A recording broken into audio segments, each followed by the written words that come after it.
Welcome to Unlocking the Truth. Today I'm trying to unlock the truth about James. Who is James exactly? This has been the most confusing of Bible studies I've done so far the last 6 months. Mostly because there are lots of Jameses in the Bible. Apparently there are 5 Jameses, and if you look at the name James is the English version, and in Greek it would have been Yaakov,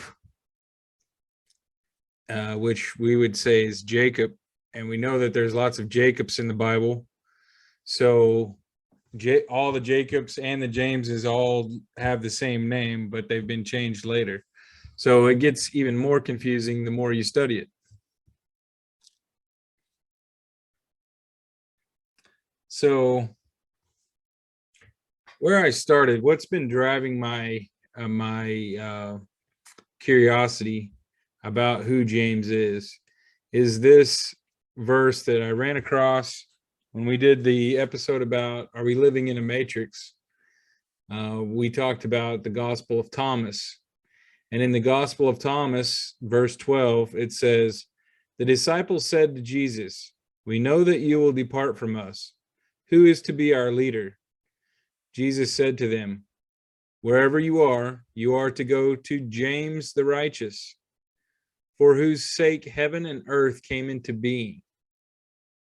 Now, if that doesn't sound like the most important statement ever to you, then we're reading something different, because to me, that says heaven and earth came into being because of James the righteous. Let me read it again just to make sure that that's really what it says. Gospel of Thomas, verse 12. The disciples said to Jesus, "We know that you will depart from us. Who is to be our leader?" Jesus said to them, "Wherever you are to go to James the righteous, for whose sake heaven and earth came into being."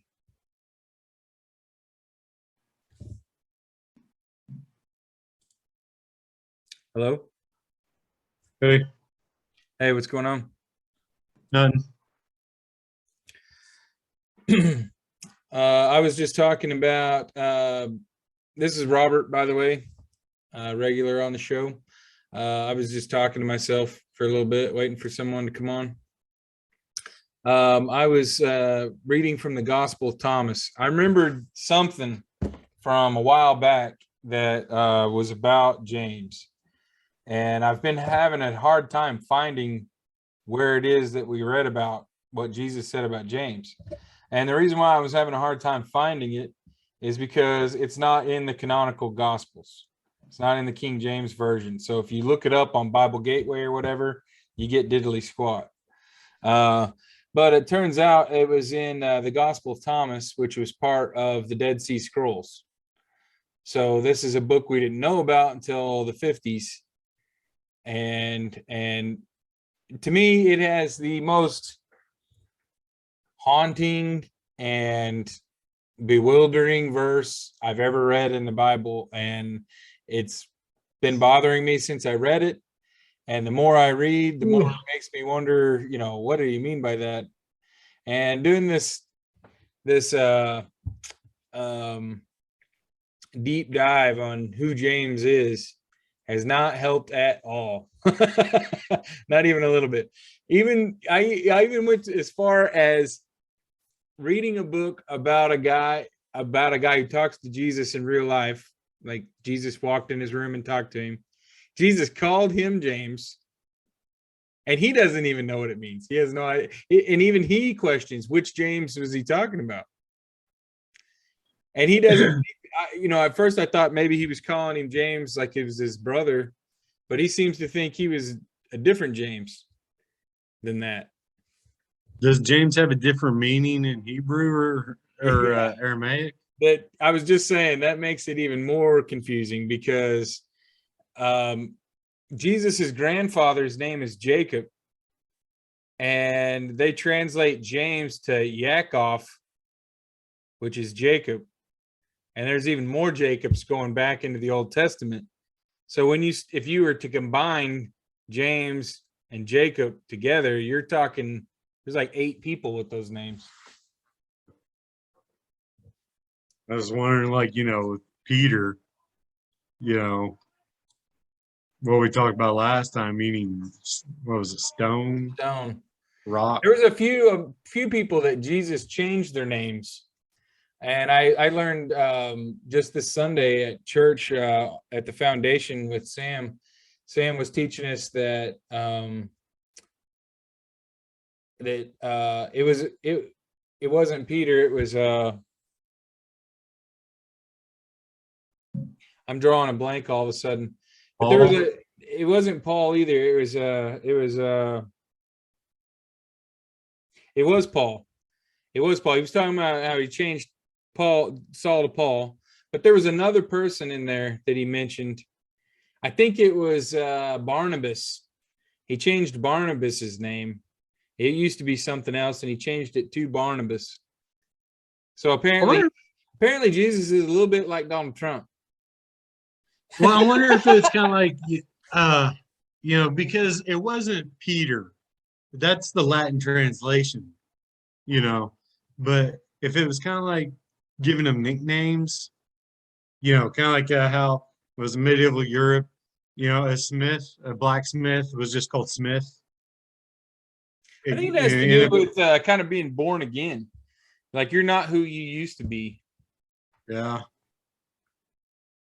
But I wonder if it's, it wasn't so much changing their birth name, but okay, this guy, we're all going to start calling him Peter, or the Hebrew version of it, because he's been kind of like a rock around here. So let's just all give him this nickname, Slim. We're going to start calling him Slim. And just, we just use that name because it's what's carried over in time. It wouldn't be that big of a deal of it just being a nickname if it didn't shape all of history from that point on. Yeah. Yeah, because, Peter wouldn't have the same, I don't think Peter would carry the same weight if he was called the Hebrew word for rock and wasn't translated into Latin, it'd be Petros, and then called, or Petra, and we call him Peter. I don't think it may not have had the same, but then again, I don't think anything would have the same connotation if it hadn't been translated into Latin. Well, I mean, if we were to call him the building stone, I mean, that would mean the same thing, but wouldn't roll off your tongue the same way. Yeah, because I gotta look up. I don't remember what he was called in Hebrew. What Jesus would have called him. Hey guys. Hey. I was just about to read the Gospel of Thomas. This is what led me to this blows my mind, and I can't wrap my mind around it, and I haven't let it go since I read it. It was probably 6-7 weeks ago. We did an episode about, are we living in the Matrix? And in that one, we were talking about the Gospel of Thomas. And in the 12th verse of the Gospel of Thomas, which is part of the Dead Sea Scrolls, I just went over the fact that it's not a part of the canonical gospel. And if you try to look it up, I was looking up this quote and I couldn't find it anywhere. And I finally looked it up on my website. And of all places, on my website is where I found it. There's a little, by the way, there's a little search, little magnifying glass on the right side. And my site is totally searchable. So if there's something that we said or we talked about, you can usually look it up right there. And that's how I found what I was looking for. So let me read this. I've already read it twice, and I could probably read it all day and never really get much from it. The 12th verse says, the disciples said to Jesus, we know that you will depart from us. Who is to be our leader? Jesus said to them, wherever you are to go to James the righteous, for whose sake heaven and earth came into being. And that just, I'm trying to read it over and over again to see if I'm missing something. Is this like you're saying heaven and earth came into being because of this guy named James? So is that your brother James? Is that your cousin James? I actually found that there's some early authors that say they were all three the same person. So I'm not alone in being confused about this. Apparently, there's been quite a bit of confusion for the last 2,000 years. And I was just saying also that there's another thing I'd like to talk about is there was a guy in our local area who wrote a book. And in this book, Jesus physically comes in the room and has a conversation with him. And this is not a fictional book. This is his diary that his son published. So this is not him trying to get famous off of it. His son published his diary. And in the diary, he claims Jesus came in the room and talked to him and referred to him as James. And he even tried to figure out which James Jesus was talking about. And he doesn't think he was the brother James. He thinks he was James, son of Zebedee. But the fact that Jesus came and talked to him and called him James, and he still doesn't know which one, doesn't give me a lot of confidence in figuring this out. No.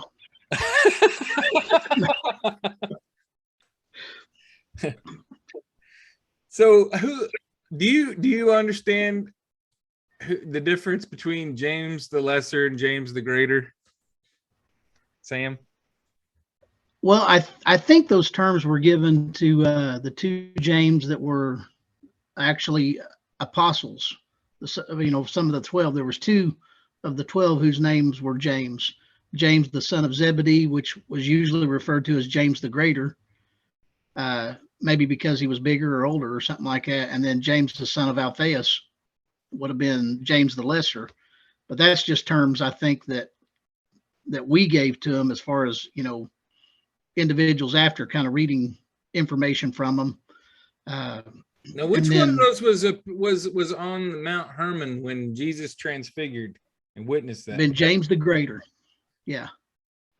James, the son of Zebedee, would have been the one there with him. So is that John's brother? Yep. John and James were brothers. And then Peter was with him as well. That was kind of Jesus's inner circle.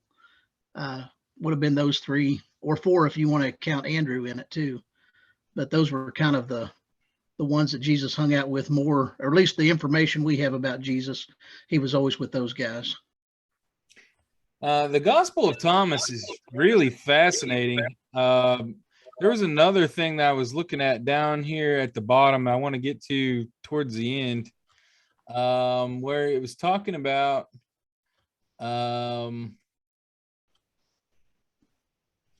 I never can find any of the information I was looking for whenever I'm looking for it on here.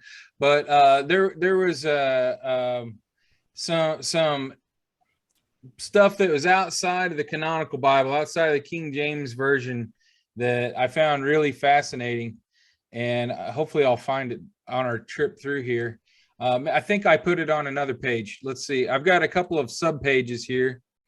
I've got one about the Gospel of Thomas. Yes, right after that verse, there was one that I read that just really, this Gospel of Thomas really is messing with my head, in a good way though, I think. And the stuff he's saying sounds a lot kind of like the book that this Richard Mahan wrote. I'm going to read from both of them if you don't mind. Jesus said to his disciples, "Compare me to someone and tell me who I am like." Simon Peter said to him, "You are like a righteous angel." Matthew said to him, "You are like a wise philosopher." Thomas said to him, "Master, my mouth is wholly incapable of saying whom you are like." Jesus said, "I am not your master. Because you have drunk, you have become intoxicated from the bubbly spring which I have measured out." So he's not talking about drinking there. He's not talking about being drunk. He's actually saying, you're like high, you're high off my words. Like I've blown your mind so badly that you think that I am your master. But I have never really, I don't know what to make of Jesus saying, I am not your master here. And then he says, and he took him and withdrew and told him three things. So he took Thomas over by himself because Thomas apparently answered that question correctly.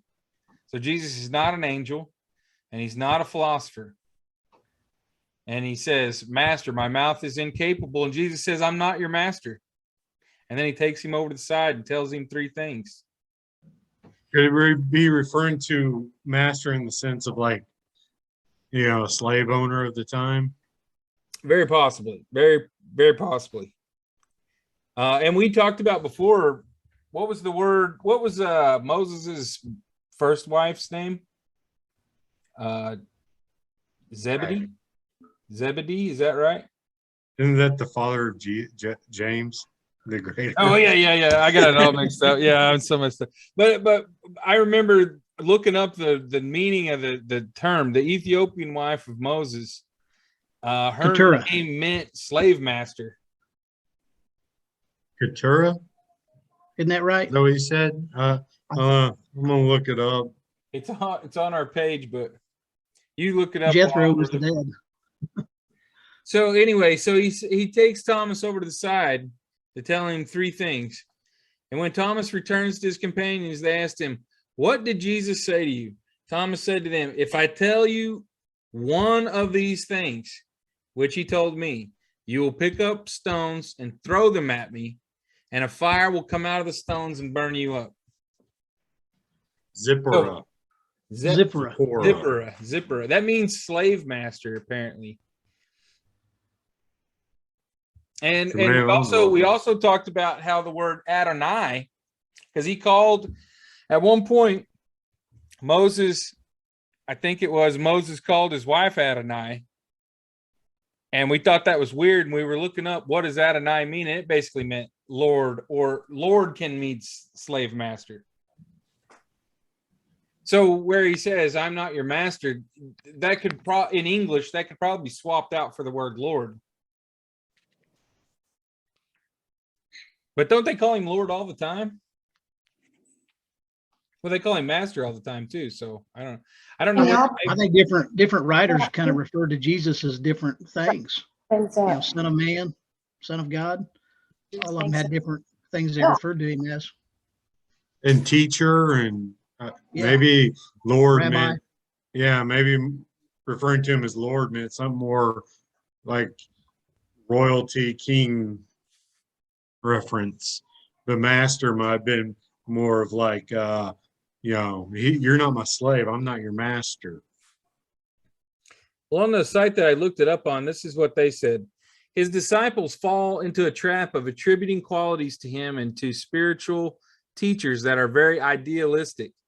This is perhaps why Jesus asked the question in the first place, to dispel their way of thinking about him and their relationship to him, and also to empower themselves more. I am not your master. Jesus, not wanting to be in the role of teacher or master, even though the church have subsequently chose to worship him as one, against his wishes. Of all the answers he receives, Thomas gives perhaps the best one, as he does not formulate words to describe Jesus.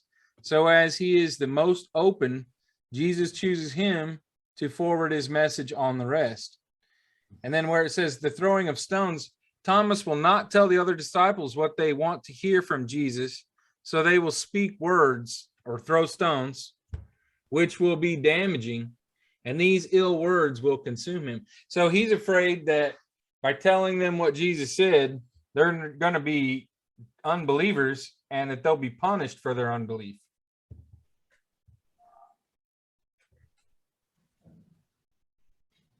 And then let's go a little bit deeper. I got to read one more from this Gospel of Thomas.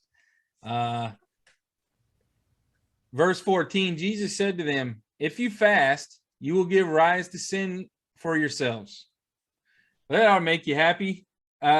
Sam, me too. I've been trying to fast. I've been trying to get myself to fast. And here's Jesus saying, don't fast.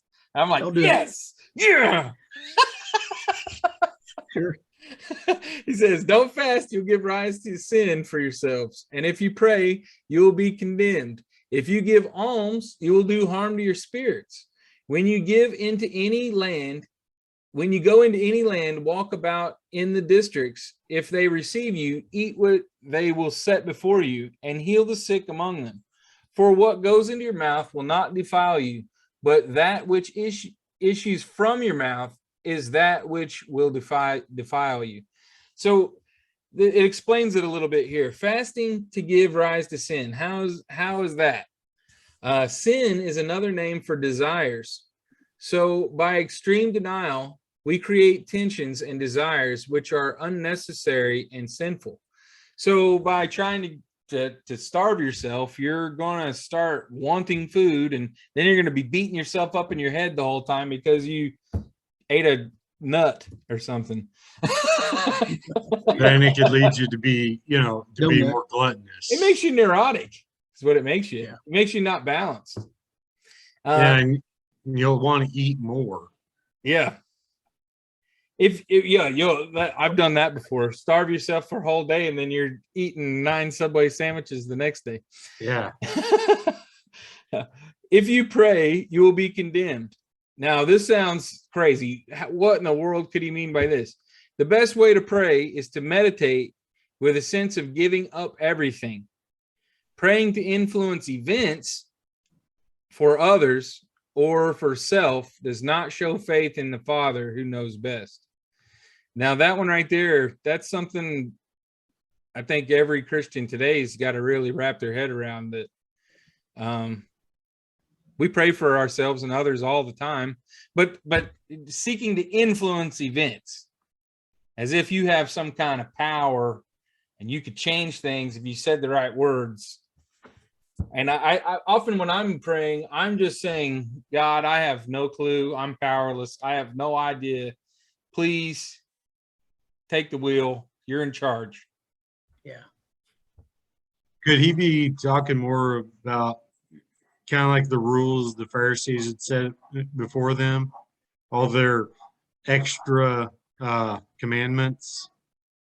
We talked about before about, when he's talking about just because you don't wash your hands right doesn't mean you're going to be a sinner. Right. Maybe that kind of plays into those. And this passage to me kind of sounds real similar to when he's talking about the Sermon on the Mount, and he's talking about the right way to pray, the right way to give alms, the right way to fast, and you pray in your closet, type of stuff, because I think some people can do it just for show.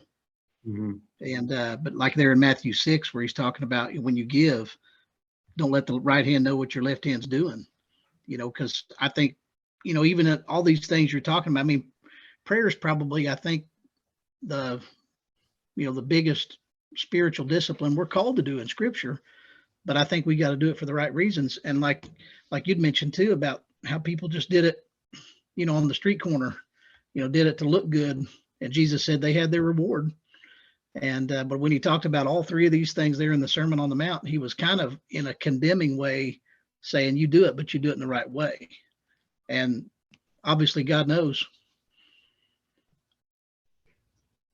The one about giving alms does harm to the spirit. Giving alms involves giving to others as an act of virtue, either materially or in the sense providing capabilities.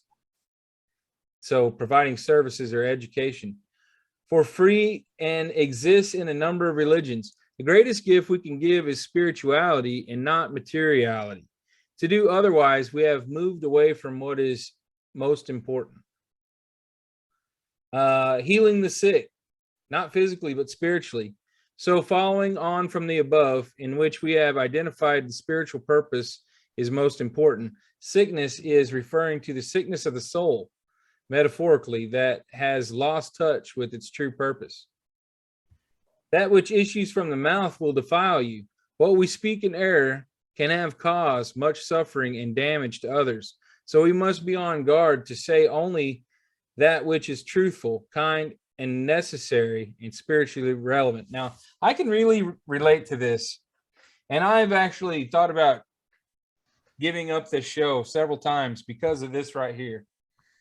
Because oftentimes I could talk myself in circles, and I'll say one side and it'll sound great on my way up. And then all of a sudden, once the person starts understanding, then I'll go, yeah, but then there's this other side that, you know, like there's these other opinions, and I just crush it. I just crush all the good stuff I said, just smashes, comes crashing down.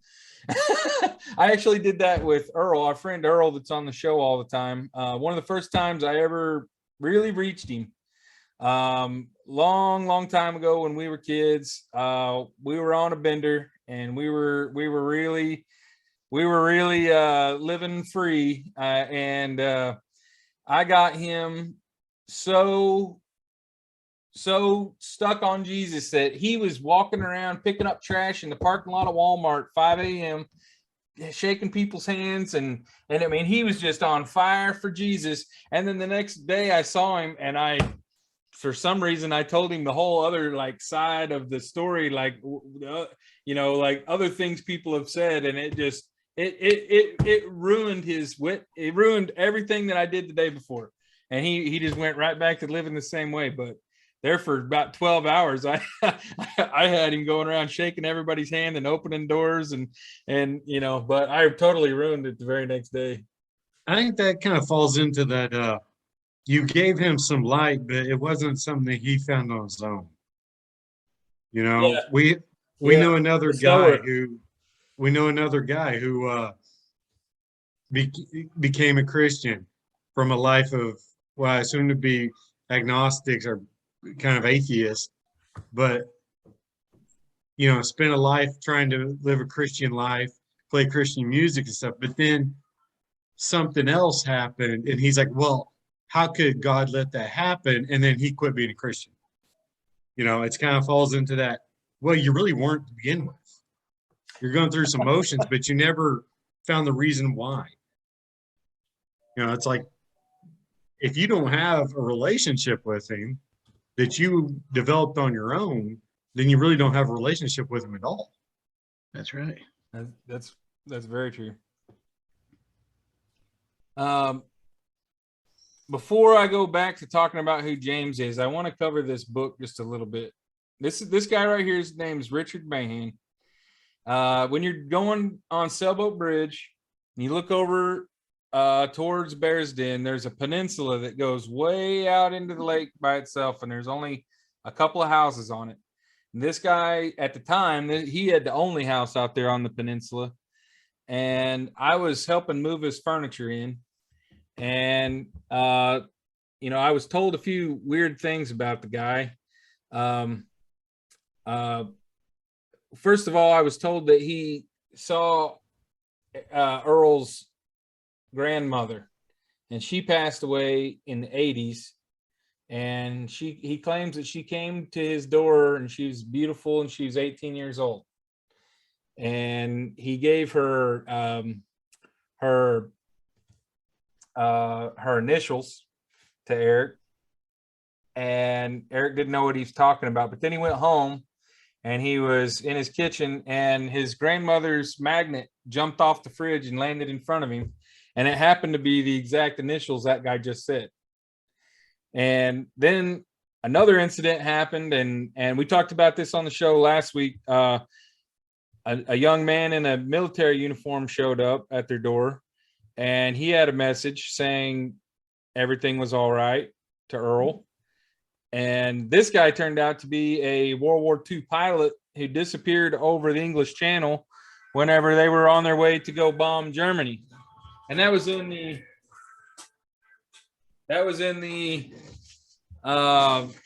New York. No, it was in Time magazine. These bombers were on Time magazine, and that was just the beginning of my introduction to this guy. But the guy was he was a sheriff in Kentucky, I want to say, for 30 years. His wife was a prison psychologist, and they were both psychics, and their son was a highway patrolman who was a psychic. And one time while I was there moving furniture, the son called up to the dad and said, "Who's that with you? There's someone there that's with you, and they have a dark spirit following you around." And they were talking about Eric. And I ended up doing an exorcism at some point later on down the road to relieve him of this dark spirit. And that was one of many things that led to some miracles around that time. But they told Eric at that time that he had a choice to make. Either he would spend his life in prison or he would become a warrior for Christ. And I believe that we're in that time right now of that decision being made. And I never really felt like Eric being a warrior of Christ was really a possibility. I mean, I thought he might know Christ, but to really be a warrior, I mean, I had this feeling, I had this hope, but God provided a miracle in the last 6 months that I think Earl is getting closer to being maybe a warrior of Christ. Only time will tell. But I wanted to read a couple of excerpts. This is where in the book, this is the last chapter of the book, and this is where he is saying that Jesus is talking to him. And I just wanted to kind of put out there what Jesus said to this man. And it's a great book. I recommend you read it. It's not really a book though. It's a journal. This guy was journaling what was happening to him, and his son published it. So he didn't actually publish this himself. He's not trying to be an author. So, okay, here we go. He wants everyone to pray to them just by talking. It does not have to be elaborate. Just tell them you love them and just say thanks. Giving lip service once a week is not enough. They are both listening all the time. I don't know how they do it, but they do. Churches must stop the hypocrisy and come back to the the teachings of Jesus and the Father, verse by verse. He is unhappy with the race to see who can build the biggest church. The poor and unfortunate of this world should come first, especially the children. There are plenty right in your own neighborhood. Look around.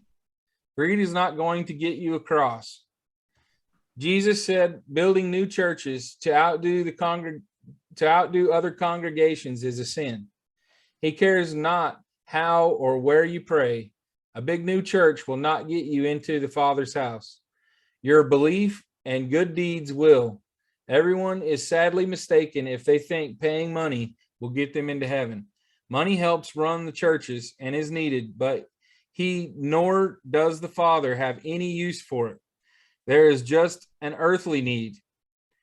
What they need is for you as individuals to read the Bible and talk directly to them.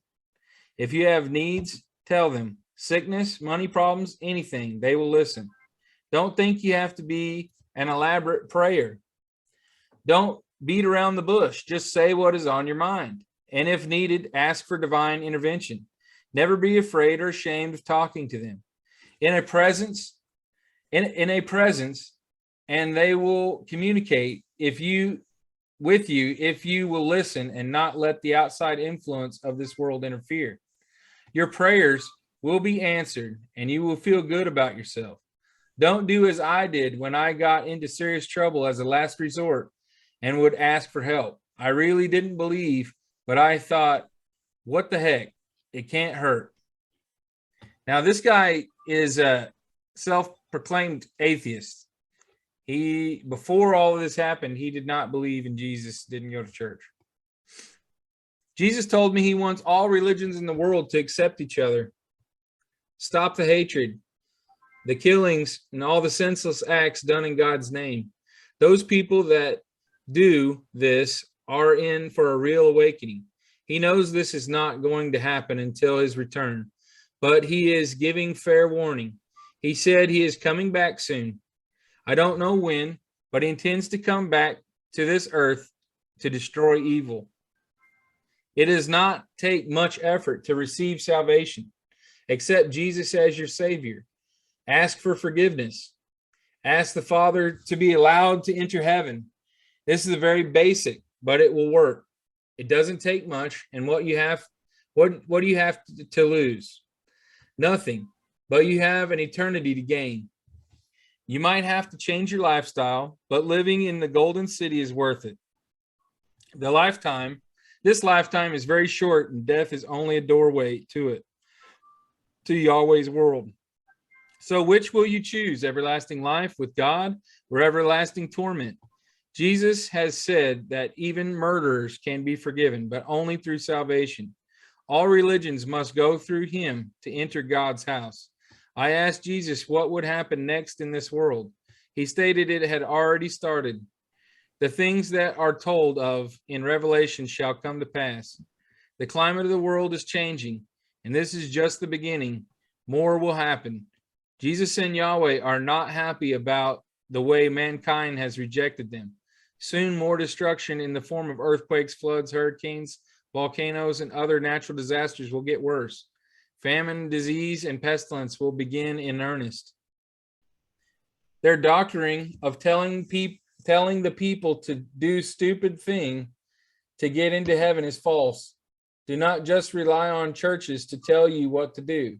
It is up to you as individuals to seek out the true path. Almost all people have a free will. It is up to you. Do not blindly follow like sheep. Seek out Jesus and Yahweh. They want to talk to you and listen to your prayers. This is what Jesus is angry about. Change your ways, or he will change them for you. The world is free of evil that has plagued mankind since the beginning with Adam. The original sin is gone. Jesus turned to me and said, tell of this to the people of earth. James, they must understand. Now this guy's name is Richard, and this is Jesus talking to him. Tell of this to the people of earth, James, they must understand. As I am coming, I am coming. Those who do not believe in me will perish. I am coming to reclaim my kingdom. In the name of the Father it shall be. With that said, he pointed at me and said, James, my brother, do you understand now? You must be by my side, and we are waiting for your return. Time on this earth is running low. My Father and I shall triumph. Now, that gives me goosebumps now. It gives me goosebumps the time I read it before. When I said I felt awe, this is the first time I've ever felt awe like to run. Because see, for myself, my father believed that the rapture happened in 70 AD. And he taught me that you should not teach people about that because it would cause them to sin more. And I recently found what that group of people is called, what that belief system is called. And there's a lot of them, and they're on TikTok quite frequently now. And reading this, I mean, I'm millennialist. for me personally, I witnessed several miracles with these people before any of this religious stuff came up, before I never knew they wrote this book. And like I said, this was 20 years ago. And I believe this. And if this guy's saying Jesus talked to him, I believe Jesus talked to him. And if Jesus said he's coming back, I now, for the first time ever, have a hard, fast belief that Jesus is coming back. And you know, I've put away the thought that Jesus already came back and that we're living in the end times after the rapture. And I'm now full-heartedly believing that the rapture is yet to come and that we may be living in the midst of it now. But I defer to you, back to our topic. He calls him James twice, and he even says, James, my brother. And this guy, after doing research, he seems to think he's son of Zebedee, which would have not been James's brother. But the real question is, if we go back and look, was any of the Jameses really Jesus's brother? Because let's look at this. Family tree here. So in this, here's three versions of Jesus's family tree. If Jesus is the full brother, then he would be number one here. So that means Jesus, James, Joseph, Simon, Jude, Salome, and Mary were all children of Joseph and Mary. Then you got the second theory. James is half brother of Jesus. So Joseph had a previous wife, and James, Joseph, Simon, Jude, Salome, and Mary were all part of that previous marriage. And this new marriage to the Virgin Mary was Jesus alone as a child. And then there's the third one, which I've most of the things I've seen show this third one. James as the cousin of Jesus. So Joseph and Mary had Jesus, but it was his brother Cephas or Clopas who married a different Mary. There's two different Marys that were in the same family. There's two Marys in the same family. And apparently these brothers both married Marys. And so his aunt and his mother, Jesus's aunt and the mother would have the same name. And so in that case, he has no brothers. I found a site. It names off like 5 different Jameses in the New Testament. One is James, the son of Zebedee, brother of John, James the Greater. Then there's James, son of Alphaeus, and it gives the rest of these. It gives different books and chapter verse where they. Is this the same thing? Is this the same thing I'm pointing at?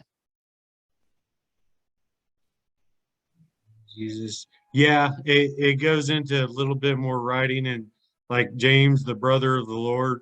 Yeah, you got all the same verses. Without a shadow of a doubt, he must be identified with the James of Galatians and blah, blah, blah. Then James, the son of Mary, son of Mary, brother of Joseph or Joseph, where he is called the little, not the less, as in the DV nor the lesser. Probably the son of Cleophas or Clopas, where Maria is generally translated Mary, the wife of Cleophas. There's about as many James as there are Marys. Yeah. And right at the bottom of that, the first thing it says is, keep in mind, however, that more than one category may refer to the same man. Yeah. So Yeah. it's just it's mind-boggling to try to definitively say one way or the other. It'd take months, if not years, of actual scholarly work to sort out all the Jameses. This is a real test of faith, to just let it go and not necessarily land on an answer. One thing I thought was weird, though, if you look up James the Just, what's his symbol? Like at the bottom, in Catholicism, they all have symbols. All the apostles have symbols. And James the Greater has this shell symbol. We've seen the 3 clamshells before. Scallop shells. It was in a movie. Yeah. What movie was that? Where the toilet paper is supposed to be. Yeah. Oh yeah. What was that? The Coneheads or something? Demolition Man. Demolition Man. Yeah, so he's got 3 shells for some reason, son of Zebedee. But then so James the Lesser has a saw. And it says that after he died, his body was sawn on, apparently. But if you look up James the Just, he too has a saw. So I know that James the Lesser and James the Just are not supposed to be the same person, but it's looking more. I mean, the more you look into it, there's a lot of overlap between them. Well, it's like this other thing I've seen is Saint James the Just, also called James Adelphus, and James, the brother of the Lord, died in AD 62 as the first bishop or patriarch of Jerusalem. Yeah. Where the for history, where the problems start is last week we were talking about the primacy of Peter and how basically Peter was supposed to be the head of the universal church, but he goes to Jerusalem and James is in charge of the church in Jerusalem. And at no point does either one of them declare authority over the other. And so there's this whole argument about, is there supposed to be a universal church? Is there supposed to be someone in charge of it? And we talked about how the Eastern Orthodox Church believes in all of the bishops being equal. And at no point does James claim authority. Okay, so after the apostles, James, the brother of the Lord, surnamed the Just, was made head of the church at Jerusalem. Many indeed are called James. This one was holy from his mother's womb. He drank neither wine nor dark drink, ate no flesh, never shaved or anointed himself with ointment or bathed. He alone had the privilege of entering the Holy of Holies. Sounds like a real hippie. He's a vegan, and he gave up all of his possessions, and he didn't bathe.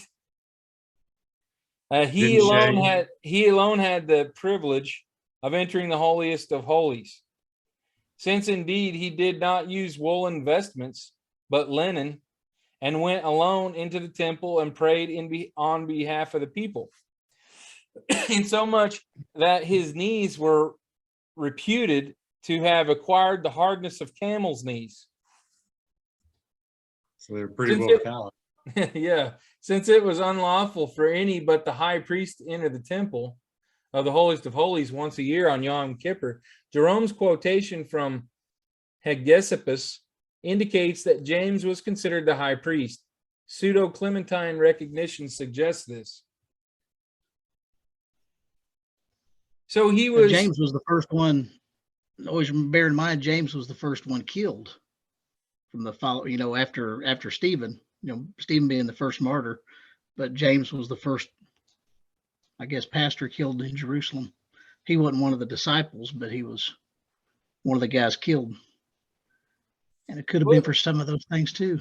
There was a weird thing I was looking at, and I haven't really been able to wrap my mind around it. In the Catholic tradition, they use this symbol, and in Spain, they have the Order of Santiago, and it has something to do with his burial place being in Spain.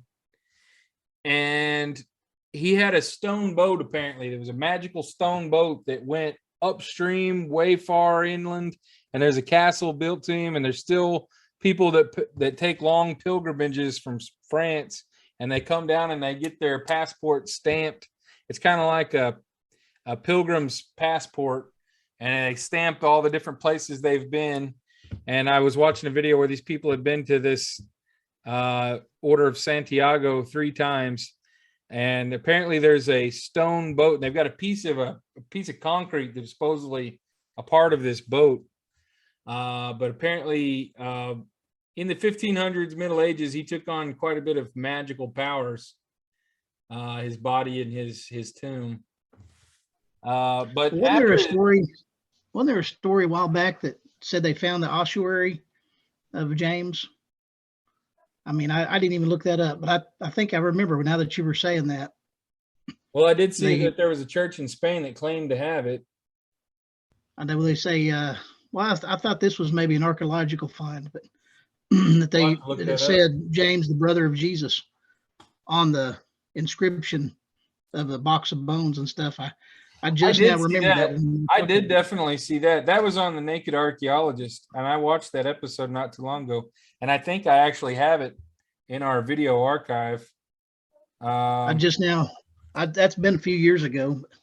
It's been pretty recent, though, I think. It was definitely in the last 10 years. The James ossuary in the 1st century limestone box was used for containing the bones of the dead. An Aramaic inscription meaning James, Jacob, son of Joseph, brother of Jesus, is cut into the side of the box. Now, the whole controversy on that was they went to go find the box and it wasn't there. And they had to go around looking for it all over the place. And apparently it had been sold to someone, and there was a bit of work they had to do to figure out if it was the same box that had been pulled out of that archaeological find. And there was a lot of people who just blew it off because they didn't want it to be true for one reason or another. But the fact is, there's this one box, and it came from here, and it was missing. And I mean, the breadcrumbs line up perfectly. And the guy that was doing the show, Naked Archaeologist, he came to the conclusion he thought it was the box. But there's no way to definitively say, because of the chain of custody, there's always going to be like, a bit of doubt, especially with people who have an agenda. Because most of these people that have the agendas, they're people who are not Christians, that don't believe in Jesus as the Messiah. They're also many times involved in real estate deals and don't want people to dig and things like that, because there's a condo getting ready to get built.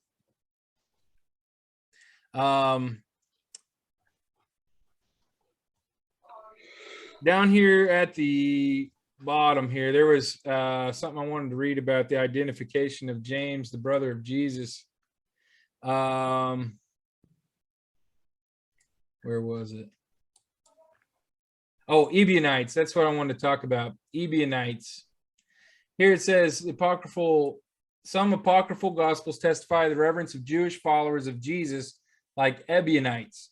So James was the head of the church in Jerusalem. So the people he was preaching to were the Jews that actually converted to Christianity. So they were Christian Jews. And so that's a little bit different. And there's a good reason why it starts to split here, because these are dramatically different cultural groups. Peter being in Rome and James being in Jerusalem, the followers after their deaths start to take dramatically different paths. But I just want to talk about what the Ebionites were and what they believed. If I could find it here, where did I guess I'll just click this. I thought I had some notes about it. But they called themselves the Poor Ones. Early sect of Jewish followers of Jesus that flourished in the 1st to 5th century CE in and around the land of Israel. In contrast to dominant Christian sects, they viewed Jesus as the incarnation of God. The Ebionites saw Jesus as a mortal human being who, by being a holy man, was chosen by God to be the prophet of the kingdom of heaven. The Ebionites insisted on following Jewish dietary and religious laws and rejected the writings of Paul of Tarsus. Thus, Ebionites were in theological conflict with the emerging dominant streams of Christianity that opened up to the Gentiles.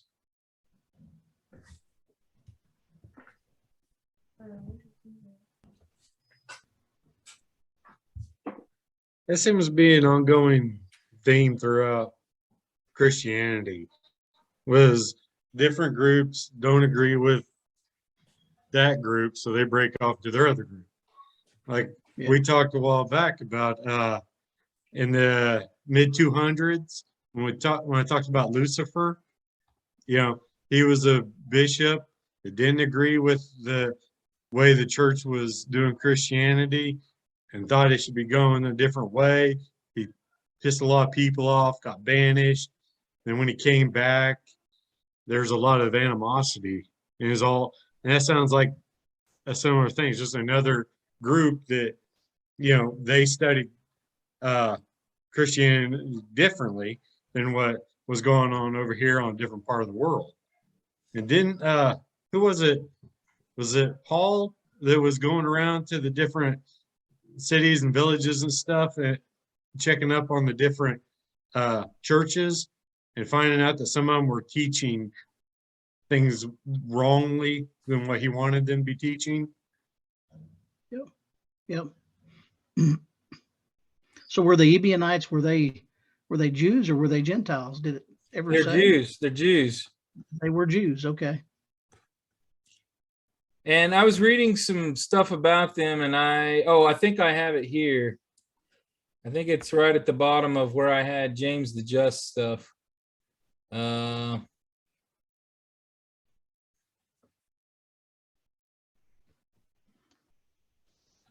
I've lost it. Not sure where I put it, but it's interesting to see that Jesus said, "Follow James the righteous." Yeah.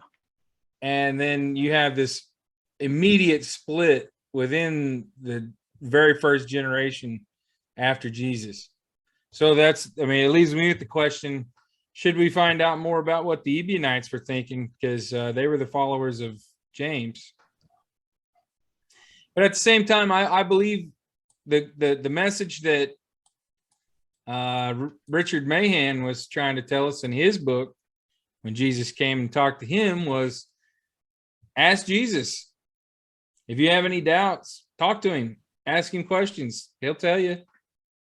And I feel like that's what led me to Sam Smith right here. I can attest to this. I'm going to testify right now that the way I met Sam Smith was because God led me to him.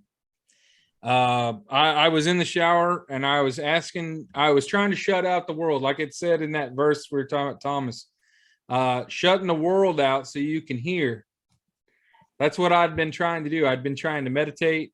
I'd been sitting in cold water baths, things and like that, to try to calm my mind, to slow my heartbeat, I've been trying to watch the news less because I'm addicted to watching Fox News all the time, over and over and over again. So I was trying to stop doing that. I was trying to stop doing everything. And when I got in the shower, it was just like a voice came to me. It was just an answer to my question. I told God, I wasn't asking for anything. I just said, Lord, lead me, and the message just immediately came to me and told me to go to my brother, take him to the closest church to his house, and get him to go to church there. And so I did that, and it took a lot of running around to get there on time. I was late getting there, and I had to run back and forth across town a couple of times to make it happen. And when I got there, I read the scripture that I had planned for that evening's podcast. I don't even know why I did. When I got there, I pulled in the parking lot. I grabbed my Bible. I told Cody I wanted to read to him before, or no, it wasn't even on the Bible. It was just, I pulled out my phone and I was looking at the website. And I remember thinking before that I didn't know why I chose the verse I did that week. Every other week, I was planning the conversation out, trying to find the linchpin that would make sense. And that week, I had just randomly chosen a verse, and I didn't even really know why I chose that verse. I really hadn't even taken the time to read it. I just grabbed it, pulled it up to the top, and dropped it up there. And whenever I got to the parking lot at the foundation, I pulled my phone out. I went straight to that verse. And I can't even tell you what verse it is. I'll have to look it up. It said the foundation three times, or at least twice. The foundation. Do you happen to know what verse I'm talking about, Sam? I think it was Paul was talking about building on the foundation, wasn't it, right? Yeah, was that Isaiah?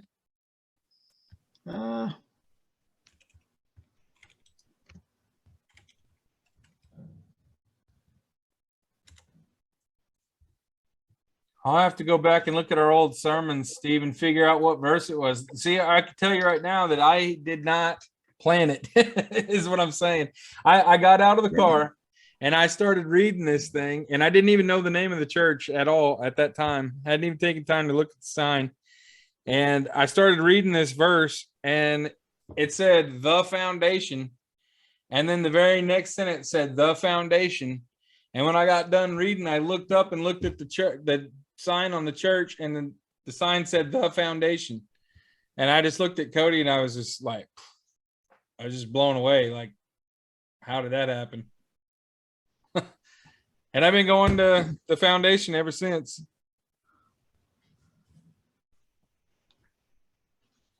Isaiah 28:6. That might be it. It says it twice.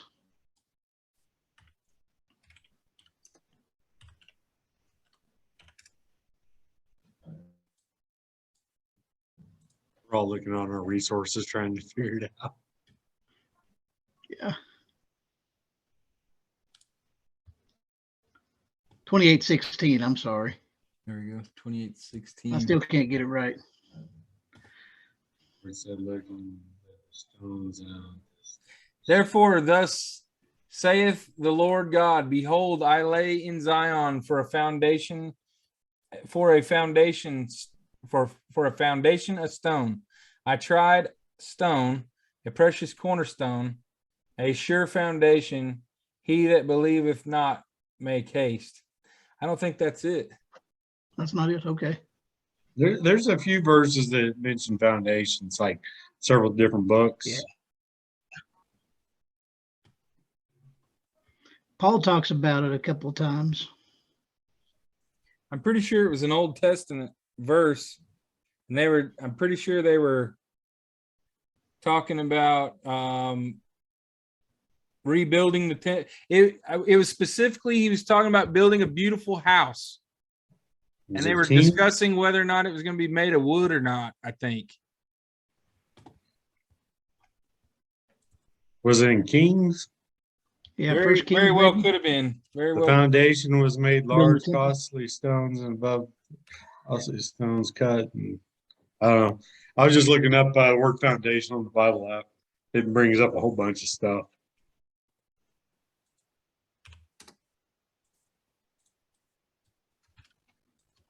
Foundation of the doorway shook.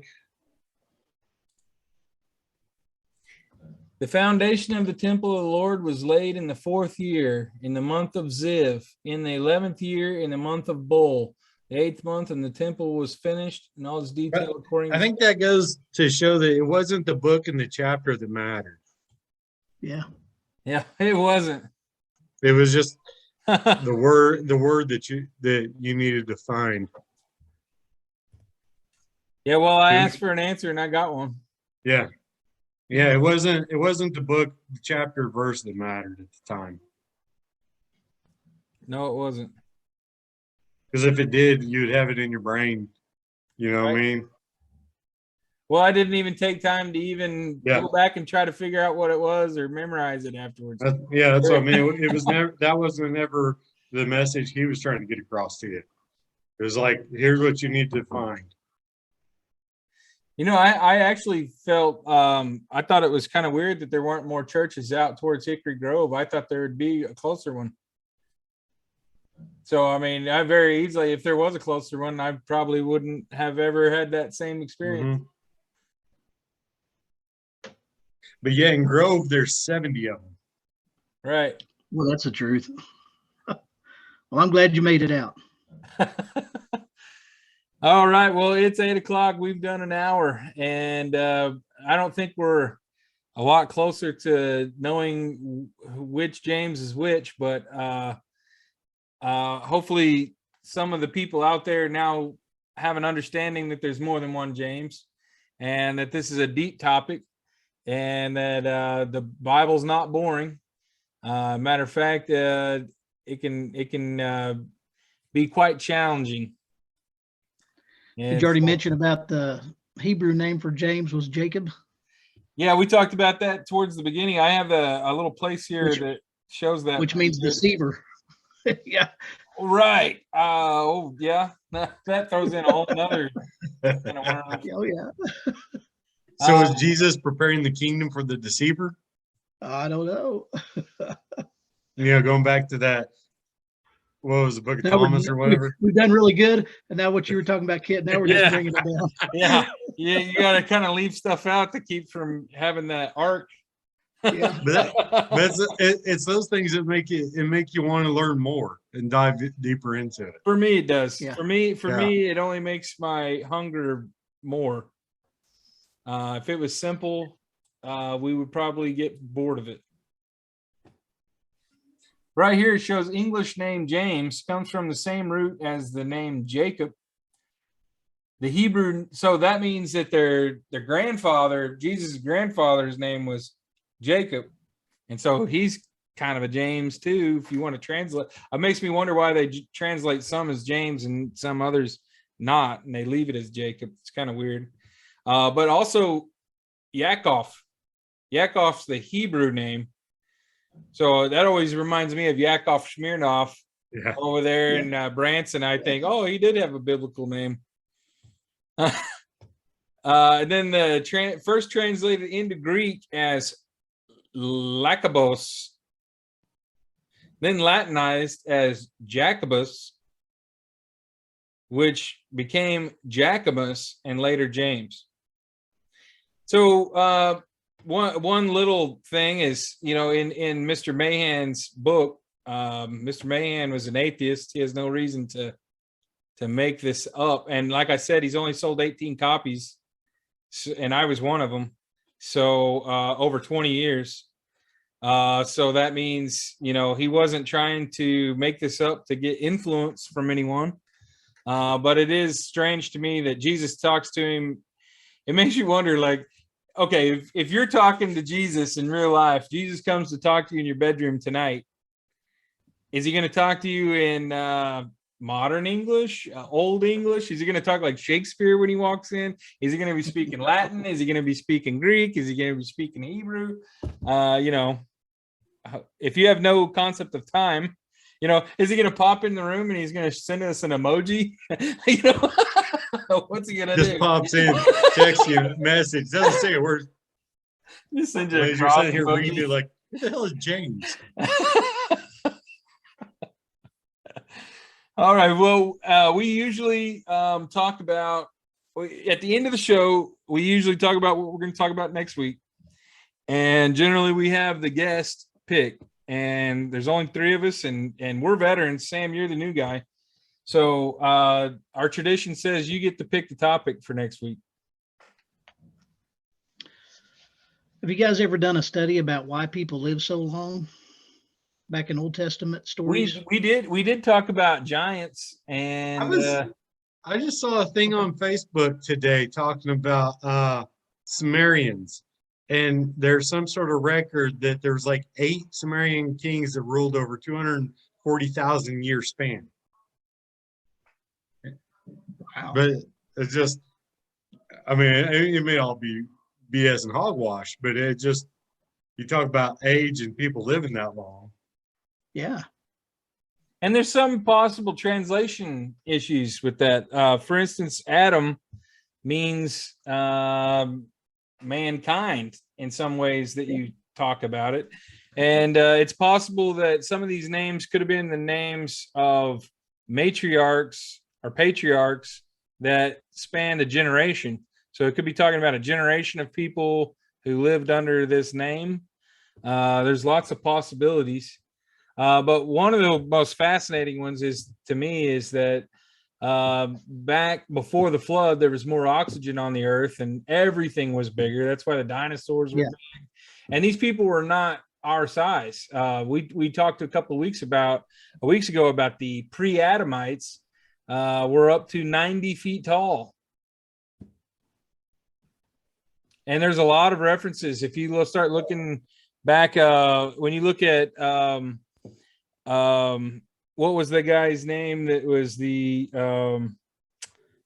hero to the Babylonians? I